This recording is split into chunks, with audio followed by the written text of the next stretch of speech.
Assalamualaikum warahmatullahi wabarakatuh. Baiklah, saya atas nama Muhammad Anil Yakin, kelas Penjaskes Rek NIM 1931041053. Saya akan menjelaskan tentang taksonomi. Taksonomi Bloom. Taksonomi berasal dari bahasa Yunani. Tasein berarti untuk mengklasifikasi dan nomos yang berarti aturan. Taksonomi berarti klarifikasi berhierarki dari sesuatu atau prinsip yang mendasari klasifikasi semua. Kemampuan berpikir dapat diklasifikasikan menurut beberapa skema taksonomi. Taksonomi tujuan pembelajaran adalah pengelompokan tujuan pembelajaran dalam kawasan kognitif, afektif, dan psikomotorik. Tujuan pembelajaran merupakan salah satu aspek yang perlu dipertimbangkan dalam melaksanakan pembelajaran, karena segala kegiatan pembelajaran bermuara pada tercapainya tujuan tersebut.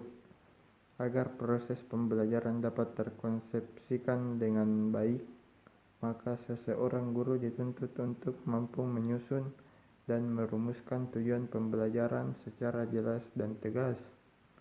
Kendati demikian, dalam kenyataan di dalam lapangan saat ini, tampaknya kita masih dapat menemukan permasalahan yang dihadapi calon guru dalam merumuskan tujuan pembelajaran yang hendak dilakukannya. Taksonomi merupakan hierarki yang paling banyak, 6 hierarki, baik yang belum direvisi maupun yang sudah direvisi. Taksonomi Bloom pertama kali disusun oleh Benjamin S. Bloom pada tahun 1956.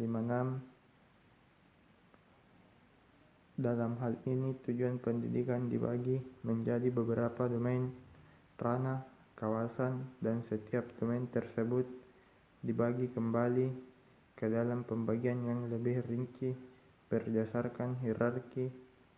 Tujuan pendidikan dibagi ke dalam 3 domain, yaitu ranah kognitif. Ranah kognitif berisi tentang perilaku-perilaku yang menekankan aspek intelektual seperti pengetahuan, pengertian, dan keterampilan berpikir.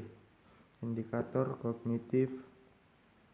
Proses merupakan perilaku behavior siswa yang diharapkan muncul setelah melakukan serangkaian kegiatan untuk mencapai kompetensi yang diharapkan.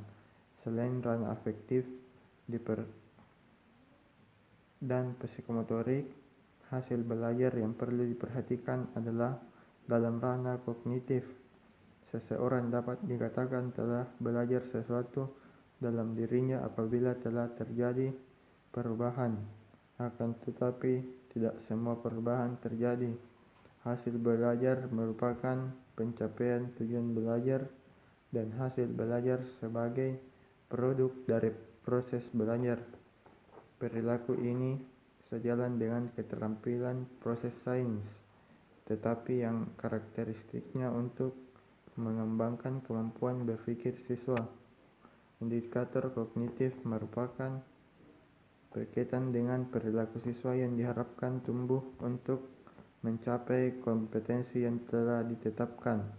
Indikator kognitif merupakan produk disusun dengan menggunakan kata kerja operasional aspek kognitif. Dalam taksonomi Bloom yang direvisi oleh David R. Kraftvold di jurnal Theory into Practice, aspek kognitif dibedakan atas 6 jenjang yang diurutkan seperti pada gambar berikut. Knowledge. Remember C1. Mengingat merupakan proses kognitif paling rendah tingkatannya. Untuk dapat menjadi bagian belajar bermakna, maka tugas mengingat hendak aspeknya selalu dikaitkan dengan aspek pengetahuan yang lebih luas dan bukan sebagai suatu yang lepas dan terisolasi. Kategori ini mencakup dua macam proses kognitif, yaitu mengenali, recognition, dan mengingat. Beberapa kata kerja operasional yang berkaitan dengan mengingat antara lain mengetahui, mengutip, menjelaskan, menggambarkan, menyebutkan, membilang, mengidentifikasi, memasang, menandai, menamai, mengutip, menyebutkan, dan sebagainya. 2. Comprehension, understanding. C2. Pertanyaan pemahaman menurut siswa agar dapat menunjukkan bahwa mereka telah mempunyai pengertian yang memadai untuk mengorganisasikan dan menyusun materi-materi yang telah diketahui oleh siswa, harus memiliki fakta-fakta yang cocok untuk menjawab perlahan pertanyaan. Jawabannya, hak siswa tidak sekedar mengingat kembali informasi, namun harus menunjukkan pengertian terhadap materi yang diketahuinya. Kata kerja operasional berkaitan dengan memahami, antara lain menafsirkan, meringkas, mengklarifikasikan, membandingkan, menjelaskan, membeberkan, memperkirakan, menjelaskan, mengkategorikan, mencirikan, merinci, mengasosiasikan, membandingkan, menghitung, mengkontraskan, mengubah, dan sebagainya. 3. Application, applying. C3. Pertanyaan penerapan mencakup penggunaan suatu prosedur untuk melaksanakan masalah atau mengerjakan tugas.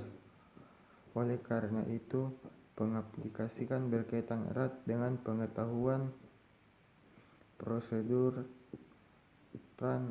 namun tidak berarti bahwa kategori ini hanya sesuai untuk proses kognitif, yaitu menjalankan data, mengimplementasikan kata kerja operasionalnya, antara lain melaksanakan, menggunakan, menjalankan, melakukan, mempraktikkan, memilih, menyusun, memulai, menjelaskan, mendeteksi, menugaskan, mengurutkan, menerapkan, menyesuaikan, mengkalkulasi, memodifikasi, mengklasifikasi, menghitung, membangun, menilai, melatih, menggali, mengemukakan, mengadaptasi, dan sebagainya.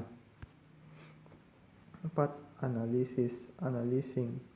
C4. Pertanyaan analisis menguraikan suatu permasalahan atau objek ke unsur-unsur dan menentukan bagaimana saling keterkaitan antar unsur-unsur tersebut. Kata kerja operasional antara lain menguraikan, membandingkan, mengorganisir, menyusun ulang, mengubah struktur, mengkerangkakan, menyusun outline, mengintegrasikan, membedakan, menyamakan, membandingkan, dan sebagainya. Sintesis, evaluation. C5. Teori Bloom sebelum direvisi dengan kata kerja operasional: mengapresiasikan, mengatur, menganimasi, mengumpulkan, mengkategorikan, mengkode, mengombinasikan, menyusun, mengarang, membangun, menanggulangi, menghubungkan, menciptakan, mengkreasikan, mengoreksi, merancang. Teori Bloom setelah direvisi mengevaluasikan adalah sesuatu pertimbangan berdasarkan kriteria dan standar yang ada. Ada dua macam proses kognitif yang tercakup dalam kategori ini: memeriksa dan mengkritik. Kata operasionalnya antara lain menyusun hipotesis, mengkritik, memprediksi, menilai, menguji, membenarkan, menyalahkan. 6. Evaluation, creating. C6. Teori belum sebelum direvisi, dengan kata kerja operasional membandingkan, menyimpulkan, menilai, mengarah, mengkritik, menimbang, memutuskan, memisahkan, dan sebagainya. Teori belum setelah direvisi membuat adalah menggabungkan beberapa unsur menjadi satu bentuk kesatuan. Ada 3 macam proses kognitif yang tergolong dalam kategori ini, yaitu merencanakan dan memproduksi. Kata kerja operasional antara lain merancang, membangun, merencanakan, memproduksi, menemukan, memperbaharui, memperkuat, memperindah, mengubah. Ranah afektif. Indikator pada ranah afektif merupakan sikap yang diharapkan saat dan setelah siswa melakukan serangkaian pembelajaran. Oleh karena itu, indikator afektif disusun dengan menggunakan kata kerja operasional dengan objek sikap ilmiah. Beberapa contoh sikap ilmiah adalah berlaku jujur, peduli, tanggung jawab, dan lain-lain.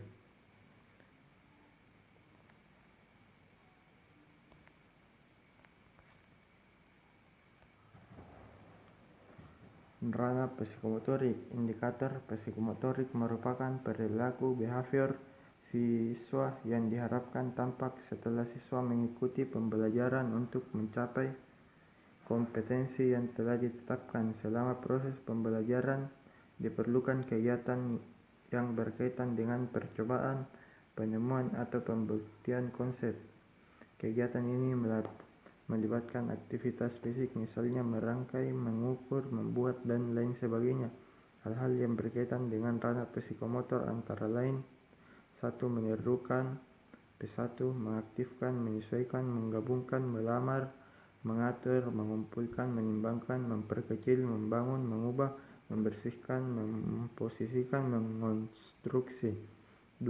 Memanipulasi, mengoreksi, mendemonstrasikan, merancang, memilah, melatih, memperbaiki, mengidentifikasi, mengisi, menempatkan, membuat, memanipulasi, mereparasi, dan mencampur. 3. Pengalamiahan, mengalihkan, menggantikan, memutar, mengirim, mengindahkan, mendorong, menarik, memproduksi, mencampur, mengoperasikan, menggemas, dan membungkus. 4. Artikulasi. P4. Mengalihkan, mempertajam, membentuk, memadamkan, menggunakan, memulai, menyetir, menjeniskan, menempel, mensketsa, melonggarkan, dan menimbang. Itulah hasil dari penjelasan tentang materi yang saya bawakan. Lebih dan kurangnya mohon dimaafkan. Assalamualaikum warahmatullahi wabarakatuh.